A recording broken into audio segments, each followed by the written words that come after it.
ਹਜ਼ੂਰੀ ਵਿੱਚ ਅੱਜ ਇੱਥੇ ਜੁੜ ਬੈਠੀਆਂ ਸੰਗਤਾਂ ਔਰ ਮਹਾਰਾਜ ਦੇ ਹਜ਼ੂਰੀ ਵਿੱਚ ਫਤਿਹ ਦੀ ਸਾਂਝ ਪਾਈਏ। ਵਾਹਿਗੁਰੂ ਜੀ ਕਾ ਖਾਲਸਾ, ਵਾਹਿਗੁਰੂ ਜੀ ਕੀ ਫਤਿਹ। ਅੱਜ ਦਾ ਦਿਨ ਇੱਕ ਇਤਿਹਾਸਕ ਦਿਨ ਹੈ ਜਦੋਂ ਸ਼ਹਿਰ ਦੀਆਂ ਸਿਰਮੌਰ ਜਥੇਬੰਦੀਆਂ ਜੋ ਵਿਸ਼ਕਰਮਾ ਵੰਸ਼ੀ ਹਨ ਅੱਜ ਇੱਥੇ ਇਕੱਠੀਆਂ ਹੋਈਆਂ ਹਨ। ਰਾਮਗੜੀਆ ਸਭਾ ਤੋਂ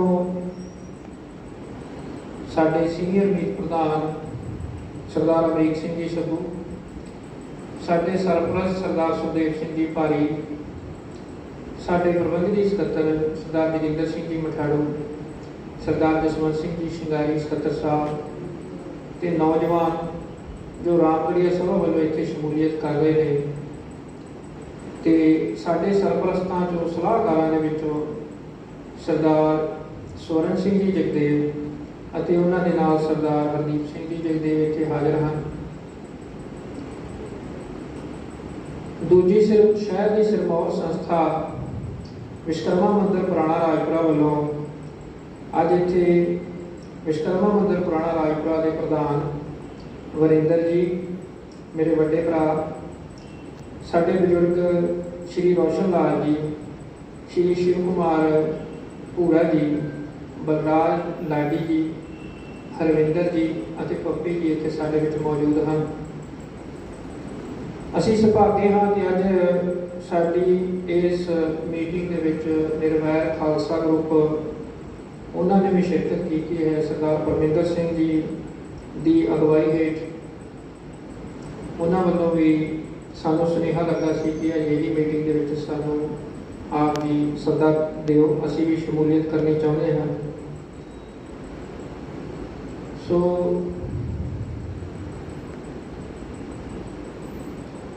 ਜਿੱਥੇ ਅੱਜ ਦਾ ਦਿਨ ਇਤਿਹਾਸਕ ਹੋ ਨਿਬੜਿਆ ਹੈ ਜਦੋਂ ਸ਼ਹਿਰ ਦੀਆਂ ਦੋ ਸਿਰਮੌਰ ਜਥੇਬੰਦੀਆਂ ਨੇ ਇਹ ਫੈਸਲਾ ਕੀਤਾ ਹੈ ਕਿ ਜੋ ਵਕਤ ਦੇ ਹਾਲਾਤ ਚੱਲ ਰਹੇ ਹਨ ਉਹਦਾ ਜਾਇਜ਼ਾ ਲਿਆ ਜਾਏ ਕਿ ਉਹ ਸਾਡੇ ਭਵਿੱਖ ਤੇ ਕੀ ਅਸਰ ਪਾਉਣਗੇ। ਮੈਂ ਬੇਨਤੀ ਕਰਨਾ ਜੇ ਆਪਣੇ 'ਚ ਕੋਈ ਹੋਰ ਬੁਲਾਰਾ ਹੈ ਤੇ ਉਹ ਆਪਣੇ ਵਿਚਾਰ ਇੱਥੇ ਰੱਖ ਸਕਦਾ ਹੈ।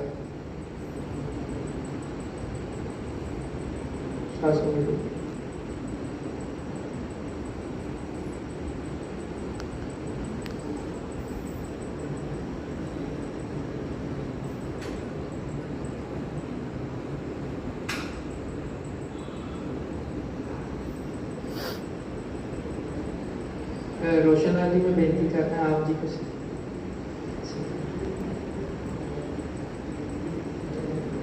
सर तुसी कुछ विचार रखोगे?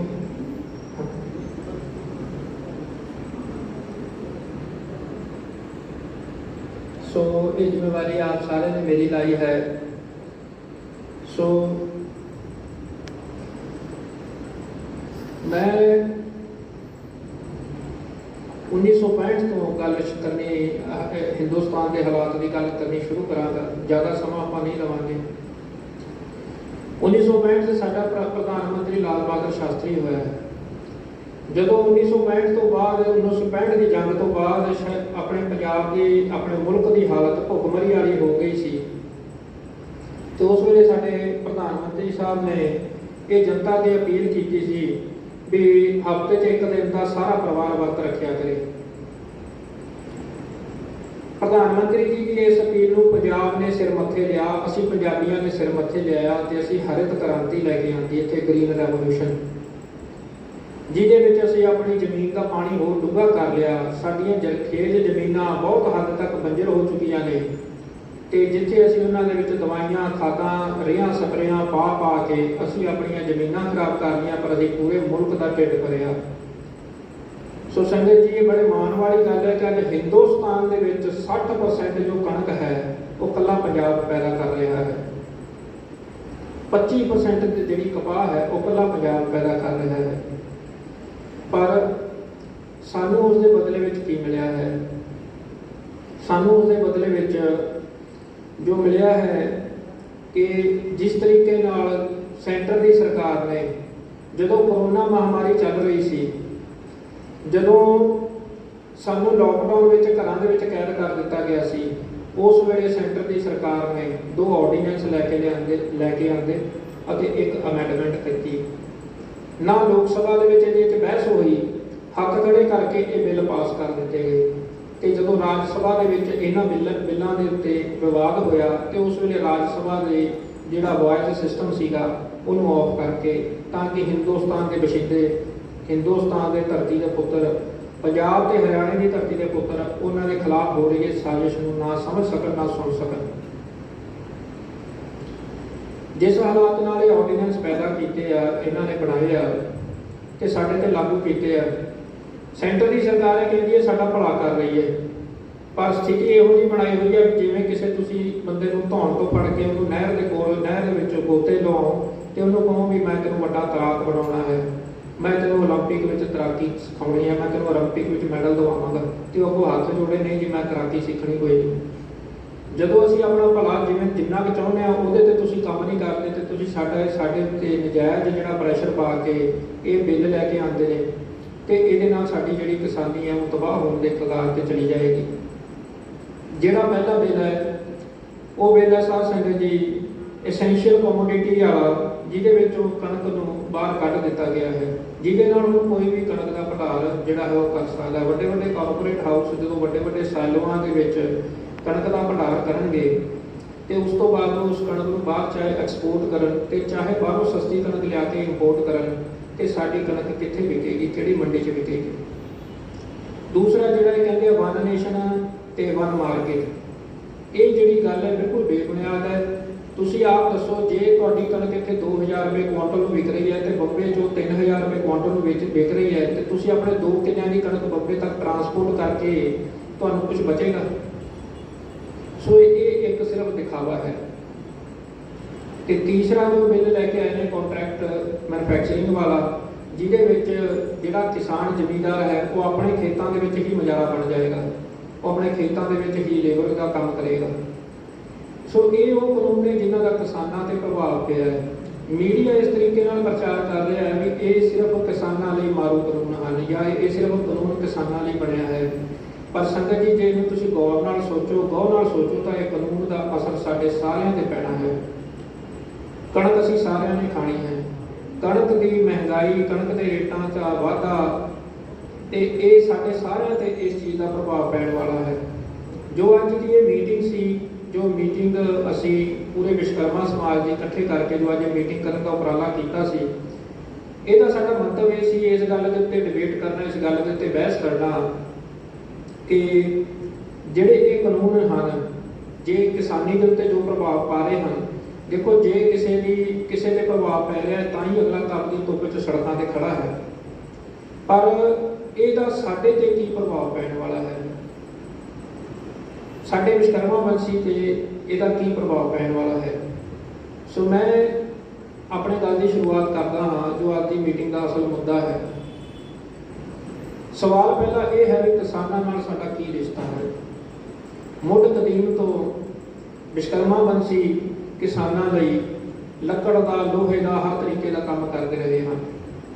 ਕਿਸਾਨ ਦੀ ਦਾਤੀ ਤੋਂ ਲੈ ਕੇ ਟਰੈਕਟਰ ਤੱਕ ਅਸੀਂ ਬਣਾ ਕੇ ਦਿੰਦੇ ਹਾਂ ਤਾਂ ਕਿਸਾਨੀ ਚੱਲਦੀ ਹੈ। ਸਾਡੇ ਬਣਾਏ ਹੋਏ ਤਸਲੇ, ਸਾਡੀਆਂ ਬਣਾਈਆਂ ਹੋਈਆਂ ਕਈਆਂ, ਸਾਡੇ ਬਣਾਏ ਹੋਏ ਫੋੜੇ ਕਿਸਾਨ ਦੀ ਰੋਜ਼ਮਰਰਾ ਦੀ ਜ਼ਿੰਦਗੀ ਦਾ ਇੱਕ ਹਿੱਸਾ ਹਨ। ਸਾਡੇ ਬਣਾਏ ਹੋਏ ਸ਼ੈਲਰ ਅੱਜ ਹਿੰਦੁਸਤਾਨ ਦੇ ਕੋਨੇ-ਕੋਨੇ 'ਚ, ਰਾਜਪੁਰਾ ਤੋਂ ਬਣੇ ਹੋਏ ਸ਼ੈਲਰ ਹਿੰਦੁਸਤਾਨ ਦੇ ਕੋਨੇ-ਕੋਨੇ 'ਚ ਫਿੱਟ ਹੁੰਦੇ ਹਨ, ਤੇ ਜਿਹੜੇ ਜੀਰੀ ਤੋਂ ਚੌਲ ਬਣਾਉਣ ਦੇ ਪ੍ਰੋਸੈਸ ਦੇ ਵਿੱਚ ਇਹ ਮਸ਼ੀਨਰੀ ਮਦਦ ਕਰਦੀ ਹੈ। ਸਾਡੇ ਬਣਾਏ ਹੋਏ ਨਾਭਾ ਸਮਾਣੇ ਵਾਲੀ ਜਿਹੜੀ ਬੈਲਟ ਹੈ, ਇਹਦੇ ਵਿੱਚ ਜਿਹੜੇ ਰੀਪਰ ਬਣ ਰਹੇ ਹਨ, ਹੜੰਬੇ ਬਣ ਰਹੇ ਹਨ, ਇਹ ਖੇਤੀ ਦਾ ਧੁਰਾ ਹਨ। ਏਸ਼ੀਆ ਦੀ ਸਭ ਤੋਂ ਵੱਡੀ ਕੰਬਾਈਨ ਦੀ ਫੈਕਟਰੀ ਪ੍ਰੀਤ ਕੰਬਾਈਨਸ, ਇਹ ਰਾਮਗੜੀਆ ਭਰਾਵਾਂ ਦੀ ਫੈਕਟਰੀ ਹੈ ਅਤੇ ਇਹ ਪੰਜਾਬ ਦੇ ਵਿੱਚ ਮੌਜੂਦ ਹੈ। ਹੰਡਿਆਇਆ ਦੇ ਵਿੱਚ ਜਿਹੜਾ ਸਟੈਂਡਰਡ ਟਰੈਕਟਰ ਹੈ ਇਹ ਵੀ ਆਪਣੇ ਵਿਸ਼ਵਕਰਮਾ ਵੰਸ਼ੀ ਹਨ, ਤੇ ਦਿੜਵੇ ਦੇ ਵਿੱਚ ਜੋ ਕਿਸਾਨੀ ਦੇ ਹੋਰ ਔਜ਼ਾਰ, ਮਸ਼ੀਨਾਂ ਨਵੀਆਂ ਬਣ ਰਹੀਆਂ ਹਨ, ਇਹ ਸਾਰੀਆਂ ਵਿਸ਼ਵਕਰਮਾ ਵੰਸ਼ੀ ਹੀ ਬਣਾ ਰਹੇ ਹਨ। ਸੋ ਇਹਦਾ ਸਾਡੇ ਜੀਵਨ ਤੇ ਸਿੱਧਾ ਪ੍ਰਭਾਵ ਕੀ ਹੈ? ਸਾਧ ਸੰਗਤ ਜੀ, ਕਿਸਾਨੀ ਦਾ ਜੇ ਕਿਸਾਨ ਅੱਜ ਖਤਮ ਹੁੰਦਾ ਅਸੀਂ ਉਹਦੇ ਨਾਲ ਖਤਮ ਹੋ ਜਾਵਾਂਗੇ। ਮੈਂ ਤੁਹਾਡੇ ਨਾਲ ਥੋੜਾ ਜਿਹਾ ਗੱਲ ਖੋਲ੍ਹ ਕੇ ਕਰਨੀ ਚਾਹੁੰਦਾ ਹਾਂ। ਜਦੋਂ ਅਸੀਂ ਅੱਜ ਰਾਈਸ ਸ਼ੈਲਰ ਬਣਾਉਂਦੇ ਹਾਂ, ਅਸੀਂ ਰਾਈਸ ਸ਼ੈਲਰ ਬਣਾ ਕੇ ਛੋਟੇ ਵਪਾਰੀਆਂ ਨੂੰ ਦਿੰਦੇ ਹਾਂ। ਜਦੋਂ ਇਹਦੇ 'ਚ ਅਡਾਨੀ ਤੇ ਅੰਬਾਨੀ ਵਰਗੇ ਗਰੁੱਪ ਬਣ ਜਾਣਗੇ ਤੇ ਜਦੋਂ ਤੁਸੀਂ ਉਹਨਾਂ ਦੇ ਸਾਈਜ਼ੋਂ ਵੇਖਿਆ 40-40 ਲੱਖ ਬੋਰੀ ਰੱਖਣ ਦਾ, ਬੋਰੀਆਂ ਦੇ ਵਿੱਚ ਤਾਂ ਹੈ ਨਹੀਂ, ਬਾਰਦਾਨੇ ਦਾ ਬਿਜ਼ਨਸ ਬਿਲਕੁਲ ਖਤਮ ਹੋ ਜਾਏਗਾ। ਜਿਵੇਂ ਸੀਮੈਂਟ ਟਰੱਕਾਂ ਦੇ ਥਰੂ ਟਰਾਂਸਪੋਰਟ ਹੁੰਦਾ, ਉਸੇ ਤਰ੍ਹਾਂ ਅੰਨ ਜਿਹੜਾ ਉਹ ਟਰੱਕਾਂ ਦੇ ਥਰੂ ਟਰਾਂਸਪੋਰਟ ਹੋਇਆ ਕਰੇਗਾ। ਸਪੈਸ਼ਲ ਕਿਸਮ ਦੇ ਟਰੱਕ ਬਣਾਏ ਜਾ ਰਹੇ ਨੇ ਜਿਹਦੇ 'ਚ ਬੋਰੀਆਂ ਦੀ ਲੋੜ ਨਹੀਂ ਹੁੰਦੀ, ਲੇਬਰ ਦੀ ਲੋੜ ਨਹੀਂ ਹੁੰਦੀ।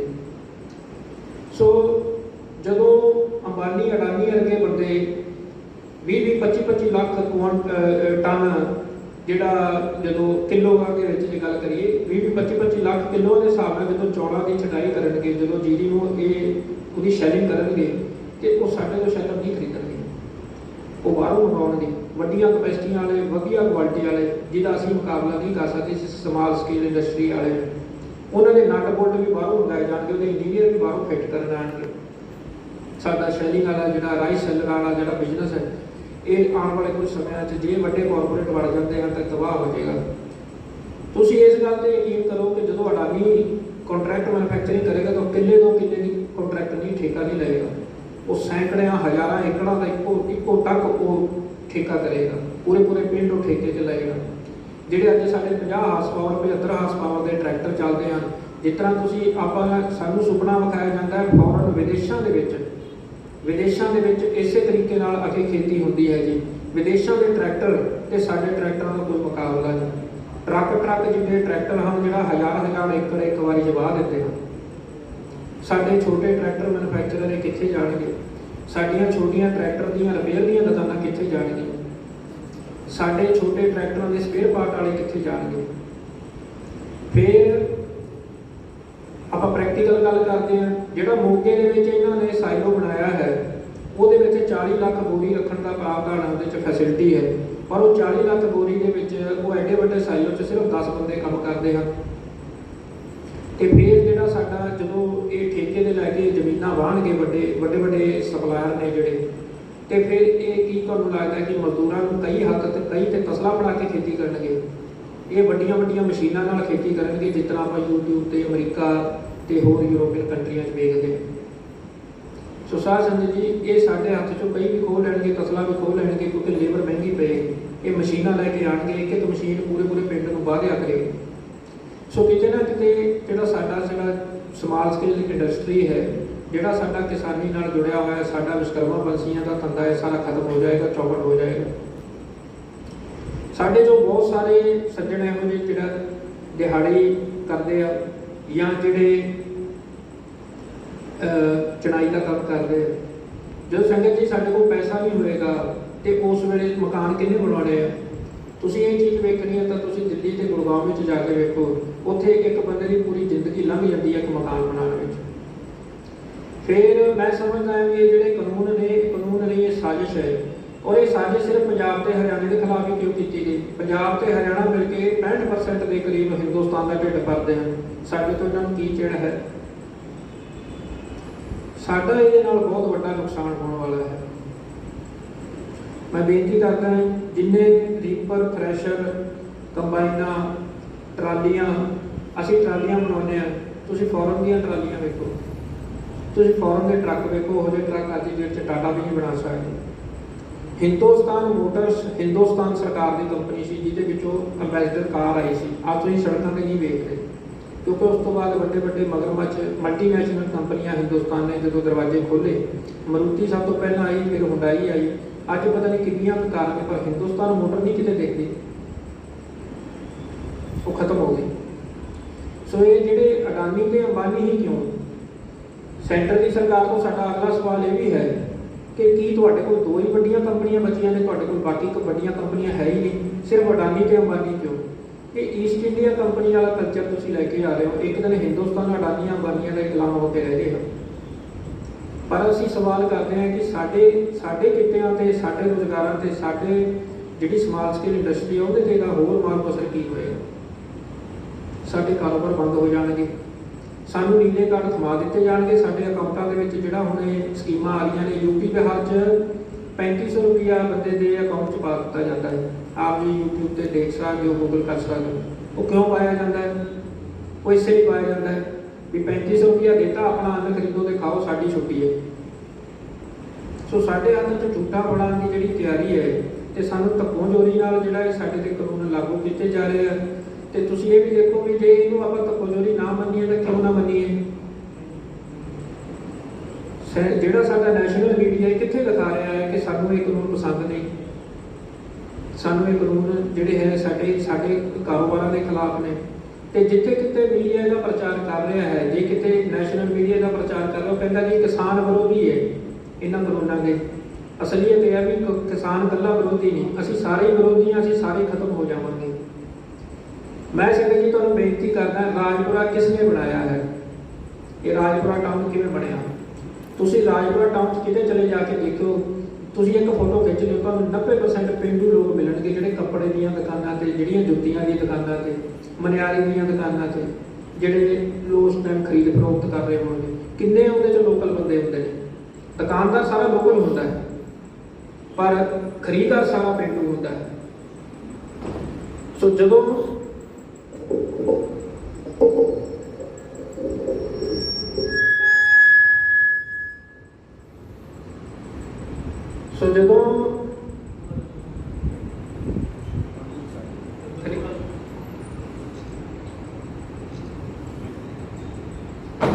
खरीदार साडा सारा पेंडू होता है, पर जो साडे खरीदार उहदे कोल खरीदण की ताकत ही नहीं रहेगी, खरीदार मजाला बन जाएगा, उन्होंने रिलायंस कंपनी के कार्ड फड़ा दिते जाएंगे, ये आ कार्ड लो, साडे पेट्रोल पंप तो तेल पाओ, साडे राशन के रिलायंस के स्टोर तो जाओ, उत्थों तुसीं समान खरीदो, साडे रिलायंस के स्टोर तो जाओ तो तुसीं कपड़े खरीदो।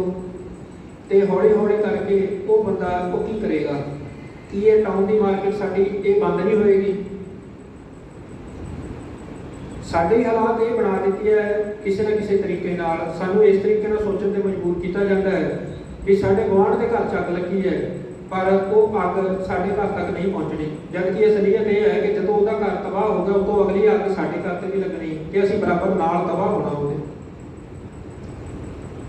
सो ये जिहड़े कानून ने जो अज विश्वकर्मा बख्शी आपां इत्थे इकट्ठे होए हैं, सो इन्हां कानूनां नाल कल्ला किसान तबाह नहीं हो रहा, असीं नाल तबाह हो रहे हैं। पहलां तां इस गल नूं मन्नण लई सानूं ये गल सोचण लई मजबूर होना पै रिहा, सानूं सोचनी चाहिदी है।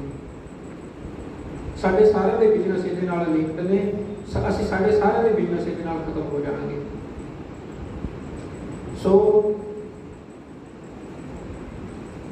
ਇੱਕ ਇਹਦੇ ਚ ਜਿਹੜੀ ਗੱਲ ਹੋਰ ਵੀ ਹੈ, ਹਾਲਾਂਕਿ ਇਹ ਗੱਲ ਥੋੜਾ ਜਿਹਾ ਧਾਰਮਿਕ ਐਂਗਲ ਤੋਂ ਹੈ ਪਰ ਜੋ ਸੱਚ ਹੈ ਉਹ ਸੱਚ ਹੈ। ਅੱਜ ਜਦੋਂ ਅਸੀਂ ਮੰਦਿਰਾਂ 'ਚ ਗੁਰਦੁਆਰਿਆਂ 'ਚ ਜਾਗਰਣ ਕਰਦੇ ਹਾਂ, ਭੰਡਾਰਾ ਪਾਉਂਦੇ ਹਾਂ ਜਾਂ ਅਸੀਂ ਗੁਰਪੁਰਬ ਮਨਾਉਂਦੇ ਹਾਂ ਤੇ ਉਸ ਤੋਂ ਬਾਅਦ ਅਸੀਂ ਲੰਗਰ ਲਾਉਂਦੇ ਹਾਂ ਤੇ ਸਾਨੂੰ ਅੰਨ ਕਿਤੋਂ ਲੈਣ ਜਾਣਾ ਨਹੀਂ ਪੈਂਦਾ, ਸਾਡੇ ਕੋਲ ਸੰਗਤਾਂ ਖੁਦ ਬ ਖੁਦ ਅੰਨ ਪਹੁੰਚਾਉਂਦੀਆਂ ਨੇ। ਪਰ ਸਾਧ ਸੰਗਤ ਜੀ, ਜਦੋਂ ਤੁਹਾਡੇ ਖੇਤਾਂ ਦਾ ਰਾਜਾ ਅਡਾਨੀ ਤੇ ਅੰਬਾਨੀ ਬਣੇਗਾ, ਜਦੋਂ ਤੁਹਾਡੇ ਕਿੱਲਿਆਂ ਤੇ ਜੋ ਫਸਲ ਉੱਗੇਗੀ, ਜੋ ਜ਼ਮੀਨ 'ਚ ਫਸਲ ਉੱਗੇਗੀ ਉਹ ਅਡਾਨੀਆਂ ਤੇ ਅੰਬਾਨੀਆਂ ਦੀ ਹੋਏਗੀ, ਤੇ ਤੁਸੀਂ ਮੈਨੂੰ ਆਪ ਦੱਸੋ ਵੀ ਤੁਸੀਂ ਇਹ ਕੰਨ ਦਾ ਬੋਰੀ ਦਾ ਕੀ ਕੰਨ ਦਾ ਦਾਣਾ ਵੀ ਘਰੇ ਨਹੀਂ ਲੁਕੋ ਸਕਦੇ। ਕਿਸੇ ਬਗਾਨੇ ਦੇ ਪਲਾਟ 'ਚ ਲੱਗੇ ਹੋਏ ਤੋਰੀ ਤੋਂ ਆਪਾਂ ਲੱਗੀ ਹੋਈ ਵੇਲ ਤੋਂ ਤੋਰੀ ਤੋੜ ਸਕਦੇ ਹਾਂ ਜੀ? ਜਦੋਂ ਅਸੀਂ ਅਗਲੇ ਨਾਲ ਠੇਕਾ ਕਰ ਲਾਂਗੇ, ਆਪਣੀ ਜ਼ਮੀਨ ਉਹਨੂੰ ਠੇਕੇ ਤੇ ਦੇ ਦਿਆਂਗੇ, ਫਿਰ ਅਸੀਂ ਅੰਨ ਕਿਵੇਂ ਰੱਖਾਂਗੇ?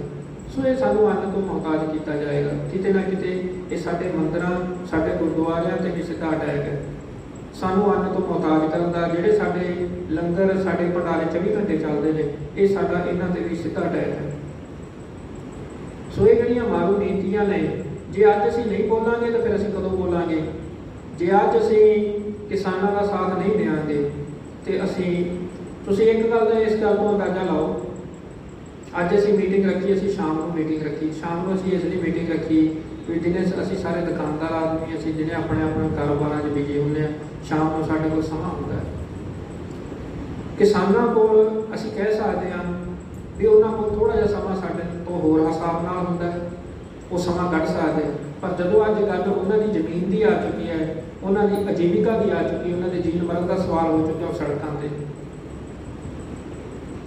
ਸੋ ਜੇ ਕੱਲ੍ਹ ਨੂੰ ਸਾਡੇ ਤੇ ਕੋਈ ਇਹੋ ਜਿਹਾ ਕੱਲ੍ਹ ਨੂੰ ਸਾਡੇ ਤੇ ਵੀ ਕਾਨੂੰਨ ਲਾਗੂ ਕਰਤਾ ਤੇ ਸਾਡੇ ਵੀ ਕਾਰੋਬਾਰ ਬੰਦ ਕਰਤੇ, ਜਿਸ ਤਰੀਕੇ ਨਾਲ GST ਲਾਗੂ ਹੋਈ ਹੈ, ਉਸ ਤਰੀਕੇ ਨਾਲ ਕੋਈ ਇੱਕ ਸੱਜਣ ਇੱਥੇ ਕਹਿ ਸਕਦਾ ਵੀ GST ਬਹੁਤ ਵਧੀਆ ਐਕਟ ਹੈ ਤੇ ਬਹੁਤ ਵਧੀਆ ਤਰੀਕੇ ਨਾਲ ਇਹਨਾਂ ਲਾਗੂ ਕੀਤੀ ਹੈ। ਤੇ ਇਹਦੇ ਨਾਲ ਕਾਰੋਬਾਰਾਂ 'ਚ ਕੋਈ ਫਾਇਦਾ ਹੋਇਆ। ਸੋ ਜੇ ਕੱਲ੍ਹ ਨੂੰ ਸਾਡੇ ਨਾਲ ਕੁਝ ਵਾਪਰਿਆ ਤੇ ਸਾਡੇ ਨਾਲ ਕੌਣ ਸਾਥ ਦੇਊਗਾ, ਸਾਡੇ ਨਾਲ ਕੌਣ ਖੜਾ ਹੋਊਗਾ। ਤੇ ਸਭ ਤੋਂ ਵੱਡੀ ਗੱਲ ਜਿਹੜੀ ਇਹ ਹੈ ਉਹ ਇਹ ਹੈ ਕਿ ਅਸੀਂ ਇਹ ਪੰਜਾਬ ਦੀ ਧਰਤੀ ਦੇ ਪੁੱਤਰ ਹਾਂ। ਇਹ ਪੰਜਾਬ ਦੀ ਧਰਤੀ ਸਾਡੀ ਮਾਂ ਹੈ, ਇਹ ਸਾਡੇ ਗੁਰੂਆਂ ਪੀਰਾਂ ਦੀ ਧਰਤੀ। ਸਾਡੀਆਂ ਕਈ ਪੀੜ੍ਹੀਆਂ ਇੱਥੇ ਪੈਦਾ ਹੋ ਗਈਆਂ ਨੇ ਤੇ ਕਈ ਆਉਣ ਵਾਲੀਆਂ ਨਸਲਾਂ ਇੱਥੇ ਪੈਦਾ ਹੋਣਗੀਆਂ। ਸੋ ਜੇ ਅਸੀਂ ਅੱਜ ਆਪਣੀ ਮਿੱਟੀ ਬਾਰੇ ਨਹੀਂ ਸੋਚਦੇ, ਆਪਣੀ ਧਰਤੀ ਬਾਰੇ, ਕਿ ਜਿਹੜੀ ਧਰਤੀ ਸਾਡੀ ਮਾਂ ਹੈ, ਜਿਹੜੀ ਸਾਡੀ ਭੋਏ, ਅਸੀਂ ਅੱਜ ਇਹਦੇ ਬਾਰੇ ਨਹੀਂ ਸੋਚਦੇ, ਅਸੀਂ ਕੋਈ ਫੈਸਲਾ ਨਹੀਂ ਲੈਂਦੇ, ਤਾਂ ਅਸੀਂ ਖਤਮ ਹੋ ਜਾਵਾਂਗੇ। ਸਾਡਾ ਵਿਨਾਸ਼ ਹੋਣਾ ਤੈਅ ਹੈ। ਸਾਡੇ ਕਾਰੋਬਾਰਾਂ ਤੋਂ ਬਾਅਦ ਅਸੀਂ ਸਾਰੇ ਮਜ਼ਾਰੇ ਹੋ ਜਾਵਾਂਗੇ। ਸਾਧ ਸੰਗਤ ਜੀ, ਮੇਰੀ ਇੱਕ ਗੱਲ ਦਾ ਜਵਾਬ ਦਿਓ, ਬੜਾ ਸੌਖਾ ਜਿਹਾ ਐਗਜ਼ਾਮਪਲ ਹੈ। 100 ਬੰਦਿਆਂ ਦਾ ਕੰਮ ਅੱਜ ਜੇ ਵੱਡੇ ਕਾਰਪੋਰੇਟ ਹਟਾ ਲੈਂਦੇ ਆ, ਉਹਦੀ ਜਗ੍ਹਾ ਇੱਕ ਕੰਪਨੀ ਲਾ ਦਿੰਦੇ ਤੇ ਸਪੋਜ਼ ਕਰੋ ਉਹਦੇ 'ਚ 100 ਬੰਦਿਆਂ ਨੂੰ ਹੀ ਰੁਜ਼ਗਾਰ ਦਿੰਦੇ।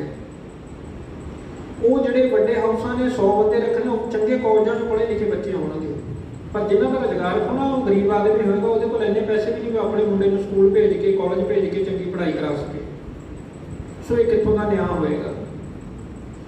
ਸੋ ਇਹ ਸਾਨੂੰ ਸਿਰਫ ਲੋਕ ਇਹ ਛਲਾਵੇ ਦਿੱਤੇ ਜਾ ਰਹੇ, ਸਾਡੀਆਂ ਅੱਖਾਂ ਅੱਗੇ ਧੂੜ ਪਾਈ ਜਾ ਰਹੀ ਹੈ। ਹੁਣ ਅਸੀਂ ਫੈਸਲਾ ਇਹ ਕਰਨਾ ਹੈ ਵੀ ਅਸੀਂ ਇਹਨਾਂ ਕਾਨੂੰਨਾਂ ਦਾ ਵਿਦਰੋਹ ਕਰੀਏ, ਇਹਨਾਂ ਦਾ ਵਿਰੋਧ ਕਰੀਏ। ਕਿਸਾਨ ਭਰਾਵਾਂ ਦੇ ਨਾਲ ਸਾਡਾ 9 ਮਾਸ ਦਾ ਰਿਸ਼ਤਾ ਹੈ। ਅੱਜ ਅਸੀਂ ਉਹਨਾਂ ਦੇ ਨਾਲ ਖੜੇ ਹੋਈਏ, ਜਾਂ ਅਸੀਂ ਜਿਵੇਂ ਦੁਨੀਆ ਬਾਕੀ ਤਮਾਸ਼ਾ ਵੇਖ ਰਹੀ ਹੈ, ਜਿਸ ਤਰ੍ਹਾਂ ਟਾਊਨ ਦੀ ਮੰਡੀ ਅੱਜ ਤਮਾਸ਼ਾ ਦੇਖ ਰਹੀ ਹੈ, ਮੈਨੂੰ ਹੈਰਾਨੀ ਹੁੰਦੀ ਹੈ ਕਿ ਜੇ ਅੱਜ ਪਿੰਡ ਦੇ ਲੋਕ ਬਾਈਕਾਟ ਕਰਦੇ ਨੇ ਵੀ ਅਸੀਂ ਟਾਊਨ ਵੜਦੇ ਨਹੀਂ, ਵੀ ਤੁਸੀਂ ਸਾਡਾ ਸਾਥ ਨਹੀਂ ਦਿੰਦੇ, ਤੇ ਟਾਊਨ ਦੇ ਵਿੱਚ ਇੱਥੇ ਕਾਵਾਂ ਤੋਂ ਵੀ ਮਤਲਬ ਕਾਵਾਂ ਨੇ ਵੀ ਨਹੀਂ ਬੋਲਣਾ, ਇਹ ਖਤਮ ਹੋ ਜਾਏਗੀ। ਇਹਨਾਂ ਦੀਆਂ ਦੁਕਾਨਾਂ ਦੇ ਸਮਾਨ ਲੈਣ ਕੌਣ ਆਏਗਾ? ਕਿੰਨੇ ਕੁ ਲੋਕ ਲੈਣ ਜਾਂਦੇ ਨੇ ਪਿੰਡਾਂ ਦੇ ਲੋਕਾਂ ਤੋਂ ਇਲਾਵਾ। ਸੋ ਇਹ ਜਾਗਣ ਦੀ ਲੋੜ ਹੈ, ਆਪਣੇ ਆਪ ਨੂੰ ਸਮਝਣ ਦੀ ਲੋੜ ਹੈ। ਜਿਹੜਾ ਕਿਸਾਨ ਅੱਜ ਨੋਟਾਂ ਦੀ ਜੇਬ ਭਰ ਕੇ ਆਉਂਦਾ, ਤੁਹਾਡੇ ਟਾਊਨ ਵਿੱਚ ਖਾਲੀ ਕਰਕੇ ਚਲਾ ਜਾਂਦਾ ਹੈ, ਕੱਲ੍ਹ ਨੂੰ ਉਹ ਮਜ਼ਾਰਾ ਬਣ ਗਿਆ, ਉਹ ਗਰੀਬ ਹੋ ਗਿਆ, ਤੇ ਤੁਹਾਡੀ ਦੁਕਾਨ ਦੇ ਵਿੱਚ ਤੁਹਾਡੇ ਗੱਲੇ ਕਿੰਨੇ ਭਰਦੇ ਆ। ਦੂਜੀ ਗੱਲ, ਜਿਹੜੀਆਂ ਸਟੇਟਾਂ ਦੇ ਵਿੱਚ ਆਲਰੇਡੀ ਇਹ ਸਿਸਟਮ ਲਾਗੂ ਹੈ, ਕੰਟਰੈਕਟ ਮੈਨੂਫੈਕਚਰਿੰਗ ਚੱਲ ਰਹੀ ਹੈ, ਪੰਜਾਬ ਤੋਂ ਇਲਾਵਾ ਪੰਜਾਬ ਤੇ ਹਰਿਆਣਾ 2 ਸਟੇਟਾਂ 'ਚ ਲਾਗੂ ਨਹੀਂ ਸੀ, ਜਿਹਨੂੰ ਸੈਂਟਰ ਟਾਰਗੇਟ ਕਰ ਰਹੀ ਹੈ। ਬਾਕੀ ਦੀਆਂ ਸਟੇਟਾਂ 'ਚ ਆਲਰੇਡੀ ਉਹਨਾਂ ਦੇ ਕੰਟਰੈਕਟ ਮੈਨੂਫੈਕਚਰਿੰਗ ਤੇ ਹੋਰ ਸਿਸਟਮ ਚੱਲ ਰਹੇ ਨੇ। ਉਹਨਾਂ ਸਟੇਟਾਂ ਦੀ ਕੀ ਹਾਲਤ ਹੈ ਜੀ? ਪੰਜਾਬ ਤੋਂ 3 ਗੁਣਾ ਜ਼ਿਆਦਾ ਮਹਾਰਾਸ਼ਟਰ ਦੇ ਵਿੱਚ ਕਿਸਾਨ ਆਤਮ ਹੱਤਿਆ ਕਰਦਾ ਹੈ। ਤੇ ਦੂਜੀ ਗੱਲ, ਉਹ ਉੱਥੋਂ ਦੇ ਕਿਸਾਨ ਸਾਡੇ ਕੋਲ ਇੱਥੇ ਆ ਕੇ, ਸਾਡੇ ਮਜ਼ਦੂਰ ਬਣ ਕੇ ਸਾਡੇ ਕੋਲ ਸਾਡੇ ਖੇਤਾਂ 'ਚ ਕੰਮ ਕਰਦੇ ਆ। ਯੂਪੀ ਬਿਹਾਰ ਦੇ ਬੰਦੇ, ਉਹਨਾਂ ਦੇ ਨਾਲ ਅਸੀਂ ਕਿਵੇਂ ਦਾ ਵਤੀਰਾ ਕਰਦੇ ਹਾਂ ਸਾਨੂੰ ਪਤਾ ਹੈ। 1-2 ਟਾਈਮ ਦੀ ਰੋਟੀ ਦੇ ਬਦਲੇ ਅਸੀਂ ਉਹਨਾਂ ਨੂੰ ਕੰਮ ਵੀ ਲੈਂਦੇ ਹਾਂ ਖੇਤਾਂ ਦੇ ਵਿੱਚ, ਉਹ ਕੰਮ ਵੀ ਕਰਦੇ। ਉਹਨਾਂ ਦੀਆਂ ਘਰ ਵਾਲੀਆਂ ਪਿੱਛੇ ਖੇਤਾਂ 'ਚ ਕੰਮ ਕਰਦੀਆਂ ਨੇ, ਉਹ ਇੱਥੇ ਆ ਕੇ ਪੈਸੇ ਕਮਾ ਕੇ ਆਪਣੇ ਪਿੰਡਾਂ 'ਚ ਭੇਜਦੇ ਆ। ਸੋ ਇਹ ਸਵਾਲ ਜਿਹੜਾ ਸੈਂਟਰ ਨੂੰ ਵਾਰ-ਵਾਰ ਟੁੰਬ ਰਿਹਾ ਨਾ, ਸਾਡੀ ਅਣਖ ਦਾ ਹੈ। ਕਿਤੇ ਨਾ ਕਿਤੇ ਅਸੀਂ ਪੂਰੇ ਮੁਲਕ ਦਾ ਢਿੱਡ ਭਰ ਰਹੇ ਹਾਂ, ਉਹਦੇ ਤੋਂ ਵੀ ਉਹਨਾਂ ਨੂੰ ਸਬਰ ਨਹੀਂ।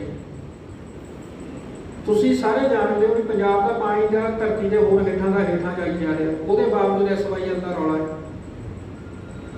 ਉਹਦੇ ਬਾਵਜੂਦ ਸਾਡੇ ਤੋਂ ਪਾਣੀ ਮੰਗਿਆ ਜਾਂਦਾ ਤਕੋਜੋਰੀ ਨਾਲ। ਸੋ ਇਹ ਮੁੱਦੇ ਠੀਕ ਆ, ਸਾਡੇ ਲੀਡਰ ਜਿਹੜੇ ਉਹ ਸਾਨੂੰ ਸਪੋਰਟ ਨਹੀਂ ਕਰਦੇ, ਉਹ ਆਪਣਾ ਮਤਲਬ ਹਰ ਕੋਈ ਹੱਲ ਕਰਦਾ ਹੈ। ਪਰ ਮੈਂ ਬੇਨਤੀ ਇਹ ਕਰਦਾ ਵੀ ਜੇ ਦੇਖੋ ਮੇਰੀ ਗੱਲ ਸੁਣੋ, ਜੇ ਲੀਡਰ ਸਾਡਾ ਸਾਥ ਨਹੀਂ ਦਿੰਦਾ ਕੋਈ ਗੱਲ ਨਹੀਂ, ਪਰ ਸਾਨੂੰ ਤਾਂ ਸੋਝੀ ਹੋਣੀ ਚਾਹੀਦੀ। ਕਿਤੇ ਨਾ ਕਿਤੇ ਇੱਕ ਜਦੋਂ ਲਾਲ ਬਹਾਦਰ ਸ਼ਾਸਤਰੀ ਜੀ ਨੇ ਕਿਹਾ ਸੀ ਵੀ ਜੇ ਪੂਰੇ ਪਰਿਵਾਰ ਚੋਂ ਇੱਕ ਬੰਦਾ ਵੀ ਇੱਕ ਦਿਨ ਦਾ ਜੇ ਰੱਖੇਗਾ ਵਰਤ, ਤੇ ਪੂਰਾ ਹਿੰਦੁਸਤਾਨ ਭੁੱਖਮਰੀ ਚੋਂ ਬਾਹਰ ਨਿਕਲ ਆਏਗਾ। ਪਰ ਜੇ ਸਾਡੇ ਚੋਂ ਇੱਕ ਬੰਦਾ ਵੀ ਜੇ ਇਸ ਚੀਜ਼ ਨੂੰ 1 ਮਿੰਟ ਲਈ ਅਸੀਂ ਸੋਚਾਂਗੇ ਵੀ ਸਾਡੇ ਨਾਲ ਧੱਕਾ ਹੋ ਰਿਹਾ, ਇਹ ਚੰਗਾ ਨਹੀਂ ਹੋ ਰਿਹਾ, ਤਾਂ ਸਾਡਾ ਵਿਚਾਰਕ ਰੂਪ 'ਚ ਸਾਡਾ ਸੰਗਠਨ ਬਣੇਗਾ, ਤੇ ਕਿਤੇ ਨਾ ਕਿਤੇ ਅਸੀਂ ਉਸ ਚੀਜ਼ ਨਾਲ ਅਸੀਂ ਲੜਨ ਲਈ ਵਿਚਾਰਕ ਤੌਰ 'ਤੇ ਤਾਂ ਸક્ષਮ ਹੋਵਾਂਗੇ। ਅਸੀਂ ਆਪਣੀ ਅੱਖਾਂ 'ਤੇ ਪੱਟੀ ਬੰਨੀ ਬੈਠੇ, ਅਸੀਂ ਸੋਚਦੇ ਹਾਂ ਵੀ ਸ਼ਾਇਦ ਉਹਨਾਂ ਲਈ ਕਾਨੂੰਨ ਬਣਾਇਆ, ਉਹਨਾਂ ਦਾ ਨੁਕਸਾਨ ਹੋਣਾ, ਸਾਡੇ ਨਾਲ ਸਾਡਾ ਕੁਝ ਵਿਗੜਨਾ ਨਹੀਂ। ਸੋ ਇੰਨੀਆਂ ਕੁ ਬੇਨਤੀਆਂ ਨੇ। ਸੋ ਮੈਂ ਸਮਝਦਾ ਵੀ ਸਾਨੂੰ ਸਾਰਿਆਂ ਨੂੰ ਵਿਰੋਧ ਕਰਨਾ ਚਾਹੀਦਾ ਹੈ, ਤੇ ਕਿਉਂਕਿ ਆਪਾਂ ਕਾਰੋਬਾਰੀ ਹਾਂ, ਅਸੀਂ ਜਾ ਕੇ ਧਰਨੇ ਨਹੀਂ ਲਾ ਸਕਦੇ। ਪਹਿਲਾਂ ਹੀ ਕਰੋਨਾ ਨੇ ਸਾਡੇ ਲੱਕ ਤੋੜ ਦਿੱਤੇ ਆ, ਸਾਡੇ ਕਾਰੋਬਾਰ ਖਤਮ ਹੋ ਚੁੱਕੇ ਆ। ਹੋਰ ਅਸੀਂ ਧਰਨਿਆਂ 'ਤੇ ਜਾ ਕੇ, ਕਿਉਂਕਿ ਜ਼ਿਆਦਾਤਰ ਸਾਡੀ ਬਰਾਦਰੀ ਚੋਂ ਜੇ ਅਸੀਂ ਗੱਲ ਕਰੀਏ ਕਿ 80% ਜਿਹੜੇ ਲੋਕ ਨੇ ਉਹ ਰੋਜ਼ਮਰਰਾ ਦੀ ਮਸ਼ੱਕਤ ਕਰਕੇ ਤੇ ਰੋਟੀ ਖਾਣ ਵਾਲੇ ਨੇ। पर सवाल पैदा होता फिर असीं विरोध किवें करिए।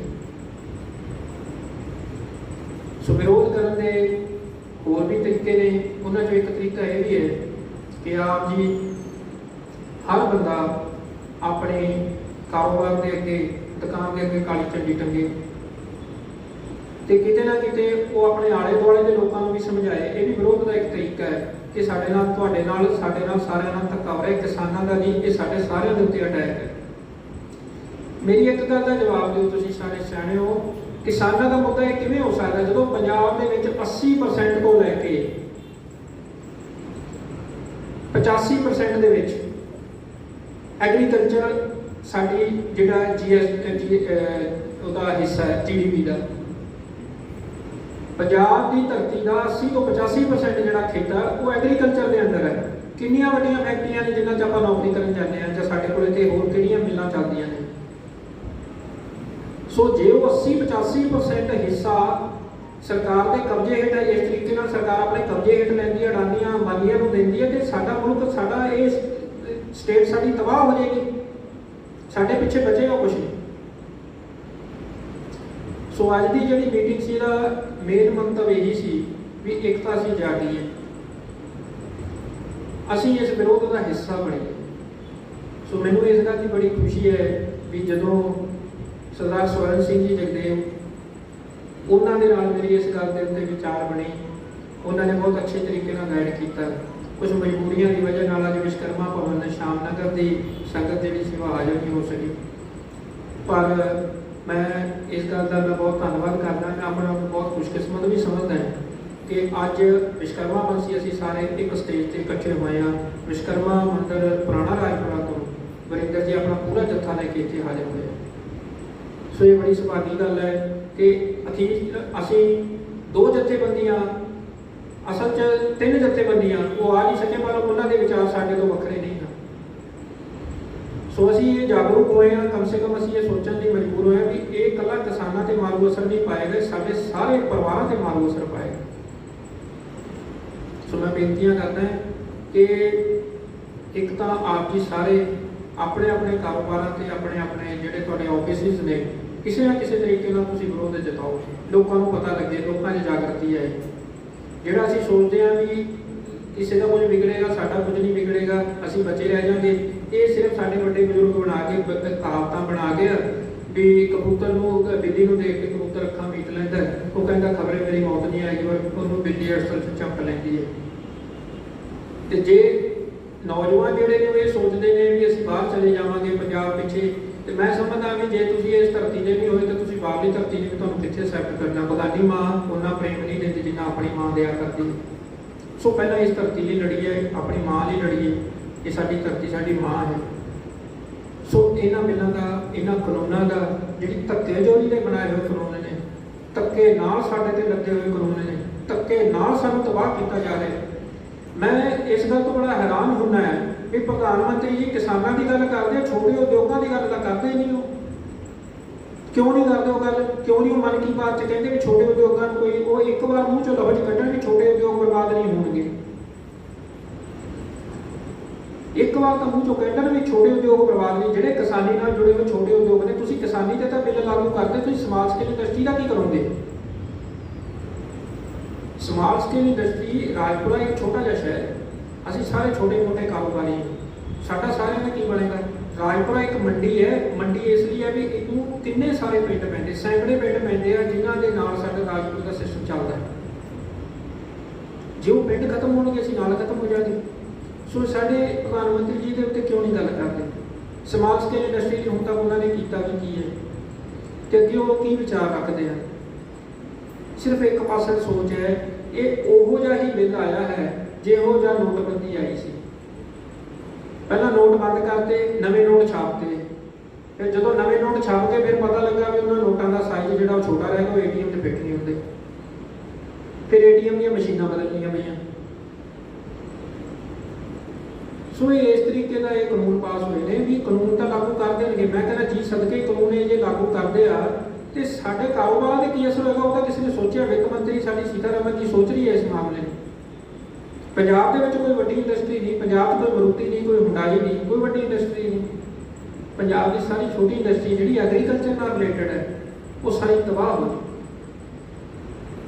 सो साडे कारोबारां ते भी काले बदल मंडरा रहे हैं, कल्ला किसानां का नहीं, ये साडा भी जिहड़ा है बहुत वड्डा हर्जा होएगा। सो सानू ये विरोध जताउणा चाहिए, पुरजोर विरोध जताउणा चाहिए। विरोध के तुसीं अपने तरीके इजाद करो, पर यह विरोध सानू जताउणा चाहिए।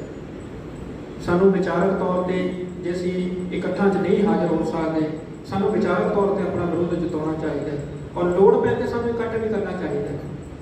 जे किसान कहता है कि ये धरती मेरी माँ है, मैं कहते लिए मर भी सकता है, तो विश्वकर्मा बंसी जी ਉਹਦੀ मशीन ਉਹਦੀ वर्कशॉप भी ਉਹਦੀ माँ है, जो बंद होती है, जो कल ਉਹਦੇ ਤੇ भी कोई कानून आता फिर की ਅਸੀਂ मरांगे नहीं, फिर की ਅਸੀਂ फिर पिछे हटांगे। साडियां मशीनां भी साडियां मावां ने, ਜਦੋਂ ਅਸੀਂ विश्वकर्मा डे ਤੇ ਉਹਨਾਂ ਮਸ਼ੀਨਾਂ ਦੀ ਧੂਪ ਬੱਤੀ ਕਰਕੇ ਸਾਡਾ ਰੁਜ਼ਗਾਰ है, ਅਸੀਂ ਉਹਨਾਂ ਨੂੰ ਫੂਲ ਮਾਲਾ ਉਹਨਾਂ ਨੂੰ ਪਾ ਕੇ ਉਹਨਾਂ ਦੀ ਪੂਜਾ ਕਰਦੇ ਹਾਂ। क्यों करते हैं? जे कल कोई काला कानून साडियां मशीनां बंद करन ते भी जा देंगे, फिर भी ਅਸੀਂ चुप रहांगे। तो संगत जी ये जागण का समा है, ये सानू जागना चाहिए। ये उत्ते अज जिहड़ी ये मीटिंग सी, इहदा मुख मुद्दा यही सी भी असीं एक तां जागीए, कानूनां नूं समझीए, साडे ते की असर हो रहा है, किसानां नूं भुल जाओ। जिहड़ा नैशनल मीडिया प्रचार कर रहा है भी किसानां दा अंदोलन है जी, किसानां दा अंदोलन है, किसानां दा अंदोलन नहीं, साडा अंदोलन है। किसानां दा घर नहीं फूकना, साडा घर फूकना, असीं नाल बर्बाद होना उन्हां दे। सो मैं इन्नियां बेनतियां करदा, मैं एक बार फिर धन्नवाद करदा है विश्वकर्मा मंदिर पुराना राजपुरा तो जो जत्था आया है, उन्होंने बहुत एक मौका दिता है कि असी सारे विश्वकर्मा वंशी एक प्लेटफार्म पर एक स्टेज पर इकट्ठे होए हैं। भावें साडे राजनीतिक विचारधारा वक्री वक्री हो सकती है, साडे च समाजिक रुतबे वक्रे हो सकते हैं, साडे विच होर कई तरीके के भेदभाव हो सकते हैं, सुभाविक तौर पर इंसानी तौर पर साडे च वखरेवा हो सकता है। पर मैं बेनती करदा है कि जदों गल पंजाब की आती है, जदों गल पंजाब की मिट्टी की आएगी, तो जदों गल साडियां वर्कशापां की आएगी, असल में उस वेले सानूं एक होना साडा जरूरी है। जदों गल साडे कारोबारां की आ जाएगी, साडे बच्चों का फ्यूचर हनेरे च जाने वाला है।